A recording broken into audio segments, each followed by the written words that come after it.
आज इस बुलेटिन में बात होगी एटम बम के बाद राहुल के हाइड्रोजन बम के ऐलान की, एसआईआर पर सुप्रीम कोर्ट के आदेश की, देखेंगे बिहार चुनाव से पहले कैसे जेडीयू में पड़ गई फूट, क्यों गडकरी के निशाने पर आई मोदी सरकार, जानेंगे उपराष्ट्रपति चुनाव को लेकर बी सुदर्शन रेड्डी ने सीपी राधाकृष्णन को दी क्या चुनौती, और बुलेटिन के आखिर में देखेंगे जाने माने कार्टूनिस्ट इरफान की किस खबर पर पड़ी तिरछी नजर।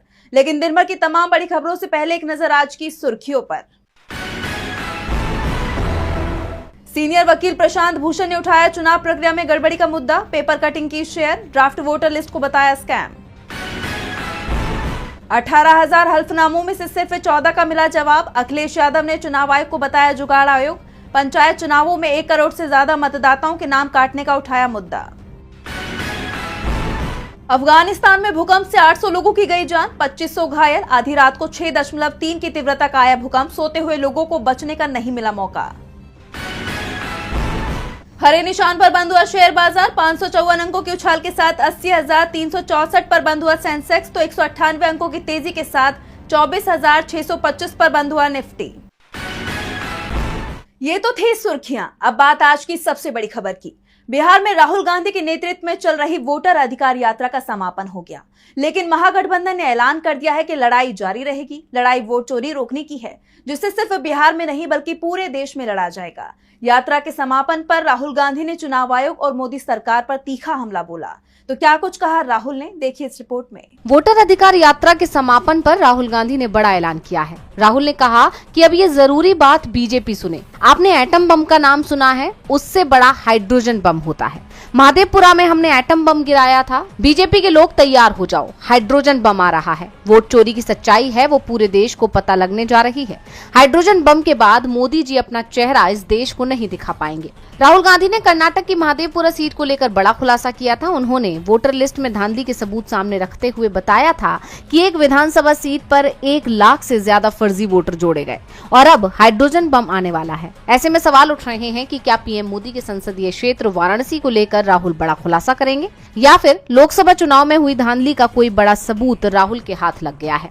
इसके अलावा राहुल ने एक बार फिर महाराष्ट्र में वोट चोरी का आरोप लगाते हुए कहा, महाराष्ट्र में लोकसभा चुनाव के बाद 1 करोड़ वोट जोड़े गए। लोकसभा में हमारे गठबंधन को जो वोट मिला उतना ही विधानसभा में मिला, लेकिन जो 1 करोड़ वोट जोड़े गए वो बीजेपी के खाते में चले गए। लोकसभा हम जीते, लेकिन विधानसभा में हमारी तीनों की तीनों मजबूत पार्टियां साफ हो गईं, क्योंकि चुनाव आयोग ने और बीजेपी ने मिलकर वोट चोरी की। राहुल ने ये भी कहा कि जिन लोगों ने महात्मा गांधी की जान ली वो लोग आज संविधान बदलना चाहते हैं, इसलिए हमने बिहार में वोटर अधिकार यात्रा की। यात्रा में कांग्रेस अध्यक्ष मल्लिकार्जुन खड़गे ने कहा कि डबल इंजन की सरकार 6 महीने में गिर जाएगी। तो वहीं आरजेडी नेता तेजस्वी यादव ने कहा, ये बिहार की धरती है, ये लोकतंत्र की जननी है। बीजेपी ने चुनाव आयोग के साथ मिलकर लोकतंत्र को ही खत्म कर दिया है। ये बीजेपी के लोगों का दिमाग घुटने में है। मोदी जी चाहते हैं कि फैक्ट्री लगाएंगे गुजरात में और विक्ट्री चाहिए बिहार में। हमारे मुख्यमंत्री भी इतनी बार पलटी मारते हैं कि उनका दिमाग चकरा गया है, अब वो अचेत अवस्था में चले गए हैं। ये बिहार में जो डबल इंजन की सरकार चल रही है, इसमें एक इंजन अपराध में लगा हुआ है और दूसरा भ्रष्टाचार में लगा हुआ है। यही नहीं, महागठबंधन के नेताओं ने कहा कि जनता को अपने वोट की हिफाजत करनी होगी और इसके लिए वोट चोरी रोकनी होगी, क्योंकि वोट चोरी हो गया तो बाद में राशन कार्ड, नौकरी और बाकी सभी चीजें भी चोरी हो जाएंगी। वोट चोरी और एसआईआर को लेकर लड़ाई सिर्फ सड़क पर नहीं लड़ी जा रही, बल्कि संसद और सुप्रीम कोर्ट तक ये मामला गूंज रहा है। बिहार में जारी स्पेशल इंटेंसिव रिवीजन यानी एसआईआर प्रक्रिया पर सुप्रीम कोर्ट में सुनवाई हुई। सुनवाई के दौरान कोर्ट ने समय सीमा के बाद भी डॉक्यूमेंट स्वीकार करने पर अहम आदेश दिया। तो वहीं कोर्ट के फैसले से वोटर्स को राहत भी मिलती दिखाई दे रही है। तो क्या कुछ हुआ कोर्ट में सुनवाई के दौरान, जानने के लिए देखिए ये रिपोर्ट। सुप्रीम कोर्ट ने बिहार में एसआईआर यानी स्पेशल इंटेंसिव रिवीजन प्रक्रिया के तहत दस्तावेज जमा करने की आखिरी डेट को बढ़ाने के आदेश दिए हैं। कोर्ट ने अपने अंतरिम आदेश में चुनाव आयोग को 1 सितंबर की समय सीमा के बाद भी दस्तावेज स्वीकार करने का निर्देश दिया है। ये फैसला आरजेडी और एआईएमआईएम की याचिकाओं पर सुनवाई के बाद आया। सुप्रीम कोर्ट ने कहा कि बिहार एसआईआर प्रक्रिया को लेकर फैला भ्रम काफी हद तक विश्वास का मुद्दा है और ऐसे में राजनीतिक दलों को भी सक्रिय रहना चाहिए। कोर्ट ने बिहार विधिक सेवा प्राधिकरण को निर्देश दिया कि वो वोटरों और राजनीतिक पार्टियों की मदद के लिए पैरा लीगल वॉलंटियर्स को तैनात करे, ताकि दावे और आपत्तियां दर्ज की जा सके। इन वॉलंटियर्स से जिला न्यायाधीशों के समक्ष गोपनीय रिपोर्ट दाखिल करने को कहा गया है, जिस पर 8 सितंबर को विचार किया जाएगा।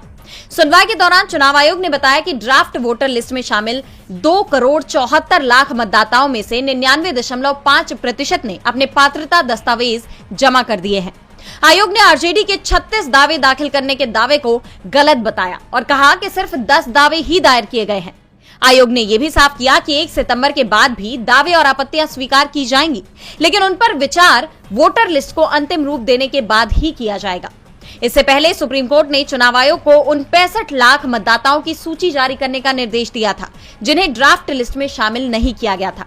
कोर्ट ने यह भी कहा था कि आयोग को दस्तावेजों में आधार कार्ड को भी शामिल करना चाहिए। अब इस मामले में आगे क्या होता है, इस पर सबकी नजर रहेगी। बिहार में वोटर्स को राहत मिलती दिखाई दे रही है तो एनडीए में टेंशन नजर आ रही है। बिहार चुनाव से पहले एनडीए बाहरी तौर पर खुद को कितना भी मजबूत दिखाने की कोशिश कर ले, लेकिन वक्त वक्त पर अंदरूनी कलह की खबरें उसकी पोल खोलती ही रहती हैं। अब जेडीयू को लेकर खबर सामने आई है। जेडीयू के मुख्य प्रवक्ता ने पार्टी और केंद्रीय मंत्री ललन सिंह के खिलाफ मोर्चा खोल दिया है, जिससे राज्य में कई तरह की चर्चाएं शुरू हो गई हैं। देखिए रिपोर्ट। बिहार विधानसभा चुनाव से पहले जेडीयू की अंदरूनी कलह खुलकर सामने आ गई है। पार्टी के मुख्य प्रवक्ता और एमएलसी नीरज कुमार ने अपनी ही पार्टी और केंद्रीय मंत्री ललन सिंह के खिलाफ मोर्चा खोल दिया है। उन्होंने सोशल मीडिया पर एक पोस्ट लिखकर मोकामा में अनंत सिंह के समर्थन को लेकर सवाल उठा दिए हैं, जिससे बिहार की सियासत में हलचल मच गई है। ये पूरा विवाद तब शुरू हुआ जब हाल ही में केंद्रीय मंत्री ललन सिंह मोकामा में पूर्व विधायक और बाहुबली नेता अनंत सिंह के घर पहुंचे और उनके साथ रोड शो किया। नीरज कुमार ने इस घटना पर आपत्ति जताते हुए एक्स पर लिखा कि भारत रत्न जननायक की उपाधि चुराना और प्रधानमंत्री की मां के लिए अपमानजनक शब्द बोलना गाली कहलाता है, लेकिन बिहार के मोकामा में राजनीतिक कार्यकर्ताओं को पूर्व माननीय द्वारा सड़क छाप और लफुआ कहना भी क्या सम्मान है। उन्होंने अपनी ही पार्टी से इस दोहरे रवैये पर सवाल पूछा है। राजनीतिक गलियारों में यह माना जा रहा है कि नीरज कुमार की ये बौखलाहट अनंत सिंह को लेकर है, क्योंकि नीरज कुमार और अनंत सिंह के बीच पुरानी अदावत बताई जाती रही है। नीरज कुमार ने 2015 के विधानसभा चुनाव में अनंत सिंह के खिलाफ चुनाव लड़ा और हार गए थे। वो लंबे वक्त से अनंत सिंह को अपराधी भी बताते रहे हैं। जैसा कि आप जानते हैं कि हाल ही में जब अनंत सिंह जेल से रिहा हुए, तब नीरज कुमार ने दावा किया था कि उन्हें जेडीयू से टिकट नहीं मिलेगा, लेकिन ललन सिंह के रोड शो के बाद ये लगभग तय हो गया है कि इस विधानसभा चुनाव में जेडीयू मोकामा से अनंत सिंह को ही उम्मीदवार बनाएगी। इसी बात से नीरज कुमार नाराज हैं और उन्होंने अपनी ही पार्टी के खिलाफ अब बगावत का बिगुल फूंक दिया है। इस घटना ने जेडीयू की चुनावी रणनीति पर भी कई सवाल खड़े कर दिए हैं। बिहार एनडीए में फूट की चर्चाएं तेज हैं, तो सुर्खियों में नितिन गडकरी का बयान भी है। नितिन गडकरी ने कुछ ऐसा कह दिया है जिसकी राजनीतिक गलियारों में चर्चा हो रही है। उन्होंने कहा कि जो लोगों को मूर्ख बना सकता है वही सबसे अच्छा नेता हो सकता है। उनका ये बयान पीएम मोदी पर तंज के तौर पर देखा जा रहा है। और क्या कुछ कहा नितिन गडकरी ने, देखिए इस रिपोर्ट में। केंद्रीय मंत्री नितिन गडकरी ने एक बार फिर अपनी ही सरकार को घेर लिया है। गडकरी ने बड़ा बयान दिया है जिसने बीजेपी में खलबली मचा दी है। गडकरी ने कहा कि जो लोगों को मूर्ख बना सकता है वही सबसे अच्छा नेता हो सकता है। इसके साथ ही उन्होंने धर्म और राजनीति को दूर रखने की सलाह दी। उन्होंने कहा कि बातें करना आसान है, मैं कोई अधिकारी नहीं हूँ, लेकिन मुझे इसका एहसास है क्योंकि जिस क्षेत्र में मैं काम करता हूँ वहाँ पूरे मन से सच बोलना मना है। जो लोगों को सबसे अच्छा मूर्ख बना सकता है वो ही सबसे अच्छा नेता हो सकता है। श्रीमद् भगवत गीता में लिखा है, अंत में सत्य की ही जीत होगी। इसके अलावा उन्होंने नसीहत देते हुए कहा कि धर्म और काज को मंत्रियों से दूर रखना चाहिए। धार्मिक कार्य, सामाजिक कार्य और राजनीति अलग अलग चीजें हैं। अगर धर्म को सत्ता सौंप दी जाए तो उसे नुकसान होगा। मंत्री जहां भी जाते हैं वहां आग लगाने से खुद को रोक नहीं पाते। वो दो महंतों के बीच झगड़ा कराते हैं, फिर गद्दी के लिए संघर्ष होता है, फिर सरकार निलंबित करती है, एक समिति नियुक्त करती है और फिर दोनों सरकार में आ जाते हैं। अब उनका ये बयान पीएम मोदी से जोड़ा जा रहा है क्योंकि विपक्ष तो पहले से ही पीएम मोदी पर धर्म की राजनीति करने का आरोप लगाता आ रहा है और अब नितिन गडकरी के बयान ने विपक्ष के आरोपों को बल दे दिया है। साथ ही बीजेपी की नीतियों पर गंभीर सवाल खड़े कर दिए हैं। ऐसे में पीएम मोदी बुरी तरह घिरते दिखाई दे रही हैं। अब गडकरी के इस बयान का बीजेपी खेमे में क्या असर होता है, ये देखना होगा। गडकरी के बयान ने बीजेपी में खलबली मचा दी है तो उपराष्ट्रपति चुनाव भी काफी दिलचस्प होता जा रहा है। दोनों ही गठबंधनों के उम्मीदवार अपने लिए समर्थन जुटाने में लगे हैं। इसी सिलसिले में इंडिया गठबंधन के उपराष्ट्रपति पद के उम्मीदवार बी सुदर्शन रेड्डी हैदराबाद पहुंचे, जहां उन्होंने सीएम रेवंत रेड्डी के साथ प्रेस कॉन्फ्रेंस में हिस्सा लिया। इस मौके पर उन्होंने सभी पार्टियों से एक अहम अपील की, साथ ही एनडीए उम्मीदवार को लेकर बड़ी बात कह दी। तो क्या है पूरी खबर, जानने के लिए देखिए रिपोर्ट। उपराष्ट्रपति चुनाव में इंडिया गठबंधन के उम्मीदवार बी सुदर्शन रेड्डी ने एनडीए की उम्मीदवार सीपी राधाकृष्णन पर निशाना साधा है। हैदराबाद में मीडिया से बात करते हुए उन्होंने सीपी राधाकृष्णन को खुली बहस के लिए चुनौती दे दी। रेड्डी ने कहा कि मेरे प्रतिद्वंदी ज्यादा बात नहीं करते, इसलिए एक डिबेट से दोनों की योग्यता का पता चल जाएगा। रेड्डी ने बताया कि उन्हें इंडिया गठबंधन के अलावा आम आदमी पार्टी जैसी पार्टियों का भी समर्थन मिल रहा है। उन्होंने जोर देकर कहा कि उनकी लड़ाई संविधान को बचाने के लिए है। अपने लंबे कानूनी करियर का हवाला देते हुए उन्होंने कहा कि वो 1971 से ही संविधान के प्रति समर्पित रहे हैं। वो आंध्र प्रदेश बार काउंसिल के सदस्य से लेकर हाई कोर्ट और सुप्रीम कोर्ट के न्यायाधीश तक रहे। रेड्डी ने साफ किया कि मैं किसी भी राजनीतिक दल से नहीं जुड़ा हूं, इसी वजह से मैं योग्यता के आधार पर सभी सांसदों से समर्थन की अपील कर रहा हूं। उन्होंने आगे कहा कि वो संसद के दोनों सदनों के सभी सदस्यों को व्यक्तिगत पत्र लिखकर वोट देने की अपील करेंगे और मौका मिलने पर वो बीजेपी नेतृत्व से भी मिलने को तैयार हैं। जैसा कि आप जानते हैं कि ये उपराष्ट्रपति चुनाव जगदीप धनखड़ के अचानक इस्तीफे के कारण हो रहा है, जिसका चुनाव 9 सितंबर को होना है। अब सबकी निगाहें इस तारीख पर टिकी हुई हैं, जिस दिन देश को नया उपराष्ट्रपति मिलेगा। एनडीए उम्मीदवार को सुदर्शन रेड्डी ने चुनौती दी है कि चुनाव से पहले खुली डिबेट करें, जिससे दोनों ही उम्मीदवारों की योग्यता का भी पता चल जाए। वैसे चुनौती तो पीएम मोदी को भी लगातार दी जा रही थी कि वो मणिपुर कब जाएंगे, कब वहां के लोगों से मिलकर शांति की अपील करेंगे, और अब पीएम पर विपक्ष का दबाव साफ साफ दिखाई दे रहा है। तो क्या है पूरा मामला, देखिए इस रिपोर्ट में। पीएम मोदी जल्द ही मणिपुर का दौरा करने वाले हैं। 2023 की जातीय हिंसा के बाद ये उनका पहला दौरा होगा। मोदी मणिपुर में इम्फाल और चुराचांदपुर का दौरा करेंगे, जहां वो हिंसा से विस्थापित लोगों से मुलाकात करेंगे और कुछ बुनियादी ढांचा परियोजनाओं की घोषणा और उद्घाटन करेंगे। लेकिन उनके इस दौरे पर सवाल उठ रहे हैं कि क्या पीएम मोदी का ये दौरा मणिपुर के जख्मों पर मरहम लगाएगा, या ये दौरा विपक्ष के दबाव में किया जा रहा है, जो लगातार पीएम मोदी को मणिपुर नहीं जाने को लेकर घेर रहा है। दरअसल साल 2023 में मैतेई समुदाय को अनुसूचित जनजाति का दर्जा देने की मांग के विरोध में शुरू हुई हिंसा ने पूरे राज्य में शांति को भंग कर दिया था। दावा तो ये भी किया जाता है कि सरकार की तरफ से भी इस मामले को भड़कने दिया गया, लेकिन जब हालात बेकाबू हो गए तो फरवरी 2025 में राष्ट्रपति शासन लागू करना पड़ा। वहीं अब आलम यह है कि 250 से ज्यादा लोगों की जान जा चुकी है और 60,000 से ज्यादा लोग राहत शिविरों में जिंदगी काट रहे हैं। लेकिन पीएम मोदी मणिपुर से दूरी ही बनाते दिखाई दिए। यहाँ तक कि मणिपुर पर उन्होंने कोई बयान भी नहीं दिया। यहाँ तक कि 2024 के लोकसभा चुनाव में भी पीएम मोदी देश के हर कोने में प्रचार के लिए पहुंचे थे, लेकिन मणिपुर नहीं गए। अब पीएम मोदी मणिपुर जा रहे हैं, जिसे लेकर कांग्रेस ने तीखी प्रतिक्रिया दी है। कांग्रेस महासचिव जयराम रमेश ने कहा कि मणिपुर जल रहा था, लेकिन केंद्र सरकार और बीजेपी ने सिर्फ सियासी रोटियां सेकने की कोशिश की।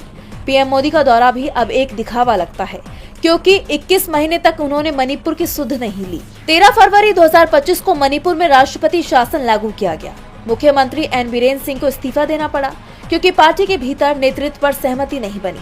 21 महीने की हिंसा के बाद ये कदम उठाया गया। कांग्रेस ने इस पर भी सवाल उठाया और बीजेपी पर निशाना साधा। वहीं सितंबर के दूसरे हफ्ते में पीएम मोदी मणिपुर पहुंच सकते हैं। विपक्ष के दबाव में आखिरकार पीएम मोदी मणिपुर जा रहे हैं, लेकिन उससे पहले उनके चीन दौरे ने देश और दुनिया का ध्यान अपनी तरफ खींच लिया है। भारत चीन के रिश्तों में आती नरमी दुनिया में नए ऑर्डर के स्थापित होने के संकेत दे रही है।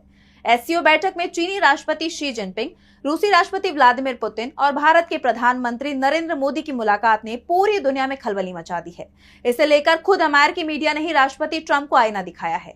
तो एससीओ बैठक ने कैसे अमेरिका की बढ़ाई टेंशन, जानने के लिए देखिए ये रिपोर्ट। चीन में तमाम देशों के नेताओं का जमावड़ा लगा हुआ है। पीएम मोदी के 7 साल बाद चीन जाने को लेकर पहले से ही ये बैठक सुर्खियों में है और अब चीनी राष्ट्रपति शी जिनपिंग, रूसी राष्ट्रपति व्लादिमीर पुतिन और भारत के प्रधानमंत्री नरेंद्र मोदी की मुलाकात ने पूरी दुनिया का ध्यान अपनी तरफ खींच लिया।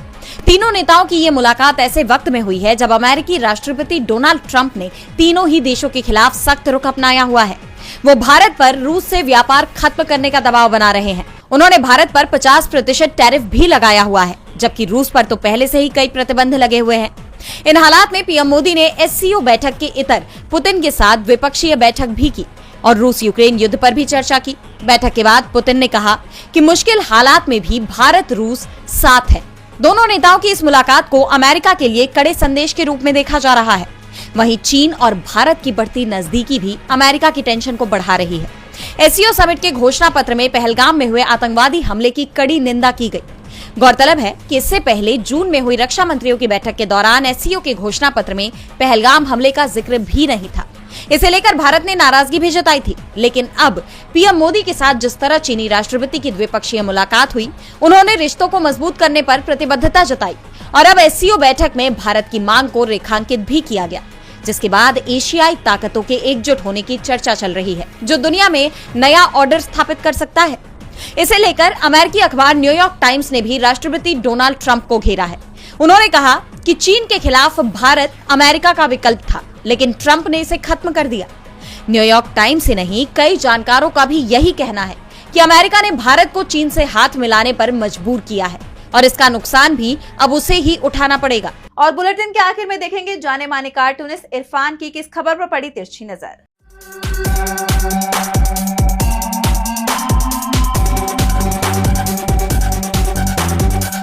राहुल गांधी रोज बिहार से मोदी सरकार पर गोले दाग रहे हैं। सबसे बड़ा हमला तो उन्होंने वोट चोर बम से कर दिया है, जिससे चुनाव आयोग में हड़कंप मचा हुआ है। और अब वो हाइड्रोजन बम डालने की बात कर रहे हैं। कुछ हो या ना हो, मोदी जी को चाइना से हाइड्रोजन बम से बचने की तरकीब ज़रूर पूछकर आना चाहिए, क्योंकि यहाँ पर राहुल की गारंटी शुरू हो गई है। आज सोशल मीडिया से लेकर आपके चलते फिरते जीवन में भी पत्रकारिता के बुरे दौर की चर्चा होती है, क्योंकि जिन लोगों पर सूचना देने की जिम्मेदारी है वो आपके लिए नहीं बल्कि कॉरपोरेट और सरकारों को फायदा पहुंचाने में लग गए हैं। विज्ञापन मॉडल को खारिज कर आप इस बीमारी को दूर कर सकते हैं और अपने नारे को बुलंद कीजिए। मेरे खर्च पर आजाद है खबरें।